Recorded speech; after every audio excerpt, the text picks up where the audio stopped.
Today, 8-year-old Darcy is squealing in delight that I made my very own astronaut food. When I was growing up, I was really intrigued by the space program. My folks said that we did watch Man Walk on the Moon, but I have no remembrance of seeing it happen. But I've seen all of the documentaries, all of the film afterwards. When I was growing up, the space shuttle program was really important to me. When I went to college, I took all the astronomy classes that I could get, and I even started taking geology, hoping that I could get into NASA through that way. But my life took some turns. That's not where I ended up. But my passion for astronomy and the space program was always there. I ended up marrying a space geek so that he didn't think I was so weird that what I thought was a great date was to get the telescope out and go out to a dark place and watch the sky. So when I got the opportunity to join Freeze Dried February, which is a collaboration of a month long of freeze drying videos, using a freeze dryer, using freeze dried foods that you might purchase, and then how to make things with them later, I was all in because I wanted to make astronaut food. Today, I'm going to show you how I did this for my family who have been begging for these for a while. I'm going to show you how they failed, and I'm going to give you some tips on how to make it not fail in the future. So here's our ice cream sandwiches. Let's get started. Okay, first we're going to work with some ice cream sandwiches that have chocolate chips. I don't know how well this is going to work in the freeze dryer because I've always heard that chocolate is a bit of a problem, but we're going to give this a go. We're just going to kind of do a variety to see what happens here. We'll do those, and then I've got some Neapolitan. We're doing that as well. So you don't want to work on too many at one time that aren't super cold, and I think I'm going to go ahead and leave the papers on while I try to cut these down some. You don't have to thaw them out. You can just cut through like that, and it works just fine. You can take the papers off if you'd like. I was just trying to cut that way to see if it was going to be a little less messy. And that way my fingers weren't making things even colder. Okay, so see, when you let this go a little bit and it starts to melt a little, you're going to get a little messy. So make sure that you keep these things frozen, like really good and frozen, before you start working with them. All right, so something you can see, these are starting to melt. They've only been out for a few minutes. I know part of it may just be our temperature. So it's not cold, but it's not warm here. So they're starting to melt down a little bit. So what I'm going to do is make sure that these go right back into the freezer and freeze hard before I put them in the freeze dryer. And I do not want them soft when they go into the freeze dryer. Let me get these moved. What I failed to show you was putting these actually in the freezer. So I've already gone through the whole project and go back and editing this in. I created this shelf when we bought our new freezer so that I would have space to put my freeze dryer trays in, so I can put 3 to 6 in here at one time, depending on how tall they get. And of course, I can just put them across the top of these bins here too if I need to. So these just came out of the freezer, but they have only been in there for a little while since we came home from the store, maybe 2 hours. And there's those. Well, they can't, that's kind of tall. It's not supposed to be bigger than, you know what? Here's what we're going to do. We're going to squish those down. Your food isn't supposed to go above the lip of your tray. All right. So then the next thing I did was regular sandwiches that are just the Bluebell. So these are going to be nicer quality ice cream. And our weather is not going to participate. However, again, like I said, these are going to go in the freezer overnight so that they get good and hard. I'm just going to do more of these slices on all of them. So I'm going to spend a weekend with some of my best friends from college days, high school, college, and into our, young life years. They live in Houston, and the cool thing about being able to spend the weekend with friends like that, one of the cool things is going to be that my friend is also a space dork like I am. He is really big into making his own telescopes and observation, and I'm going to take some of these to him to kind of go, hey, how dorky is this? Okay, for our last tray, we have these little minis. They're sandwich minis that are just perfect, little bite size. So what I'm doing is I'm going to try a couple of things. I am going to keep some right here in their package because I want to see how that turns out. Plus, I'm going to cut some up. Okay, so here we have some that are just unpackaged, packaged, just to see how it all works. Into the freezer they go. Okay, as we get started, I'm showing you what I've got this set up for. The initial freeze of minus 10F, the extra freezing time, I gave it another half hour just in case. Drying time of 125 after started, and I'm giving it extra dry time just to make sure it's completely dry before I get this out to store it. So there we go. Save it. And we are going to get started on the pre-freeze before we load the trays up. All right, let's get loading. Here we go. Oops. So we have a lost piece. We're just going to tuck it right there.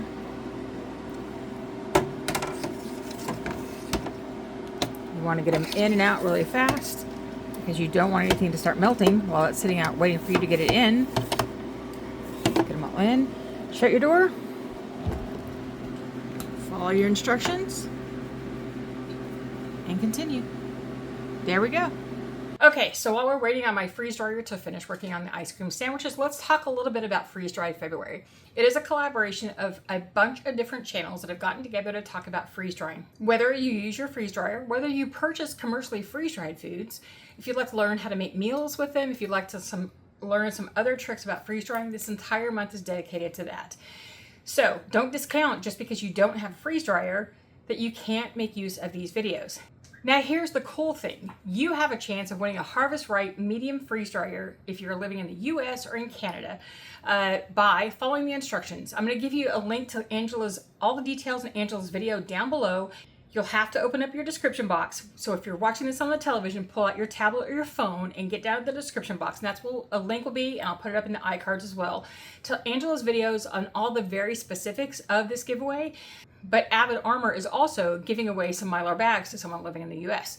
So the purpose is to comment on each of the videos throughout the month with relevant comments, not just, I was here. Make sure you look at that link of Angela's video down below where she gives all the specific details. And let's get back to the freeze dryer. Let's see how this turned out because I'm really anxious to find out too. So what you're going to see here is some condensation that has everything to do with the humidity that we have at our house. It dripped a lot, and some people will put a towel right here. Oops, let me get down far enough. We'll put a towel right here to collect that condensation. I'm on a concrete pad. I don't really care about that. I have already turned off the vacuum for the machine so that we can check this. This is the screen that you're going to get when your process is complete. And then if you open this and test it and find that you're not quite ready, you can turn around, close it back up, close your valve, and do more drying time. So you can give yourself time. So let's see what happened, because I did check this already before I turned on the video just so I could see. So what we see here is the further back we go in the freeze dryer, the more of this puffing up we get. Now, I don't know exactly why this happens. When I went to research, partly it's because if you use inferior ice cream, this can happen more often. I think with more sugars that are in it instead of more fat, that the puffing can happen kind of like when you're doing candy. This was another tray of that. But does it mean I can't eat these? Not even remotely.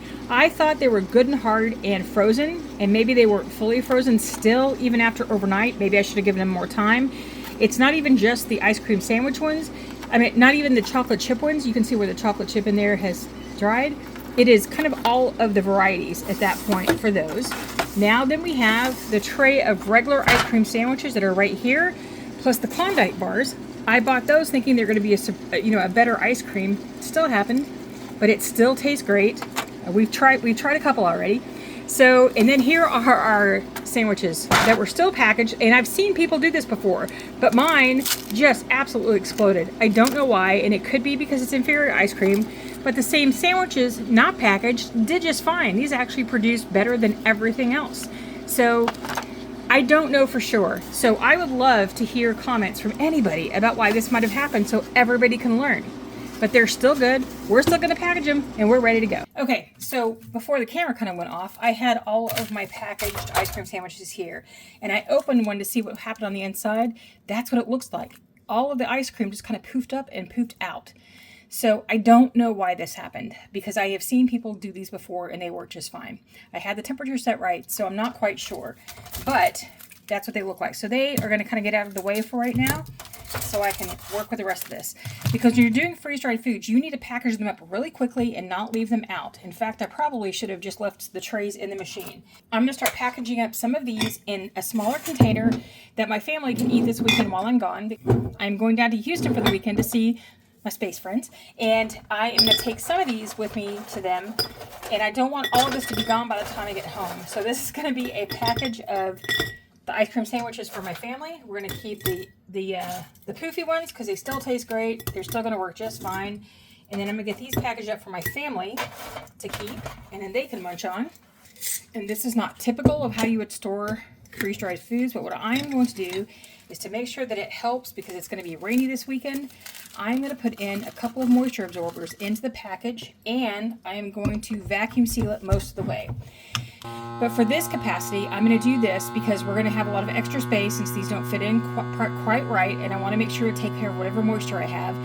And I know that I am not purposefully going to vacuum seal this to its death, because I want it to be sealed. I just don't need it to be all the way sealed. And the family will know how to do this, that when they dip in and they dip out, they know to put this back on and let it run.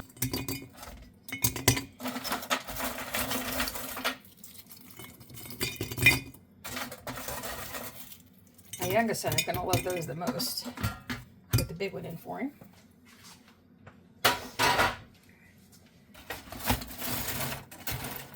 Keep out some of these good ones too.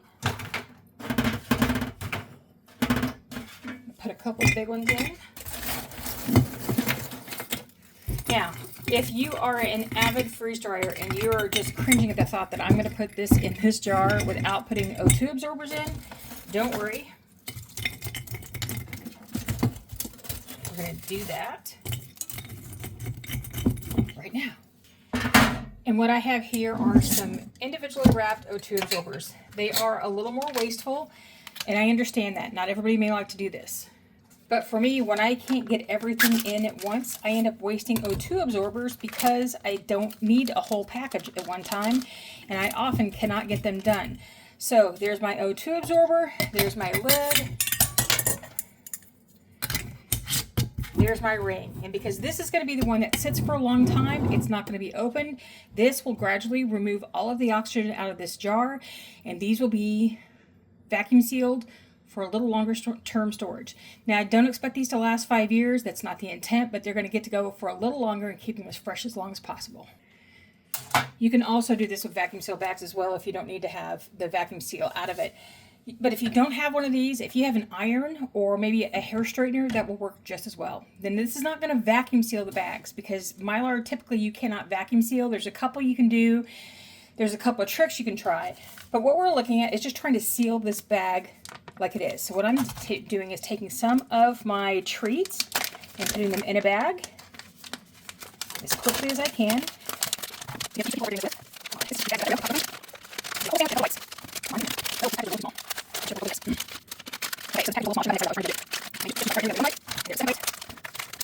Alright, so then we even have a little package there that you can see what's inside, and try to get out as much air as you can before you close it all the way up. And then I'm just going to stick it in this sealer. Right here you can see the red dot. It doesn't come on until it's actually sealing, and then when it's done it turns off. It confused me when I first got it, thinking it should be on when it's turned on. What you see, it seals right here, and then when we're ready to eat, we can just tear the package open and they're ready to go. So let me get the rest of these packaged up real quick.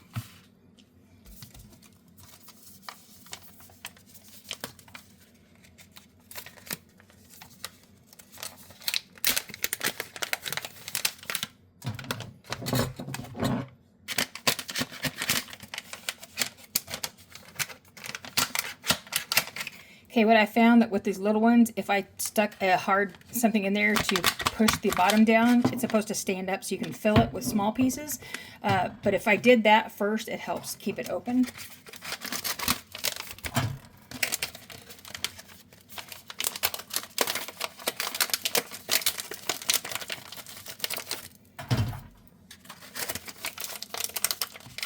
Seal it up. Make sure you get it lined up just right.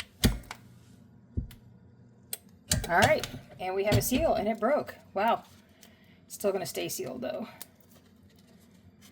There we go. That was a little too long, but here's our next package. There we go. Isn't that so cute?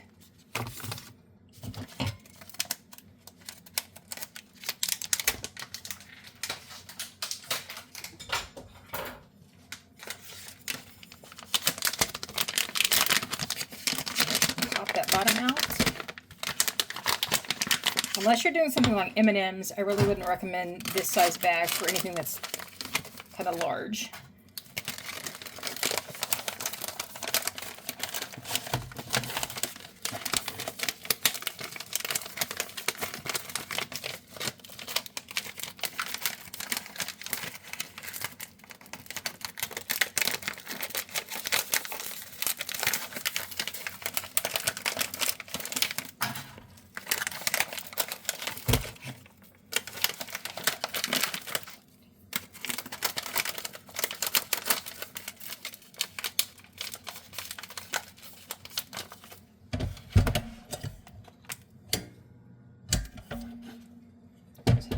Full seal. That is a good full seal. All right. Last package is going to be just bites. I'll keep this one since I've had my share of the big ones already. That way we all have a treat. I'm so excited about doing this. It's great when you can be with friends who identify and know exactly all the fun things that you're into, that you can do it all together. Hopefully we're going to get the telescope out this weekend.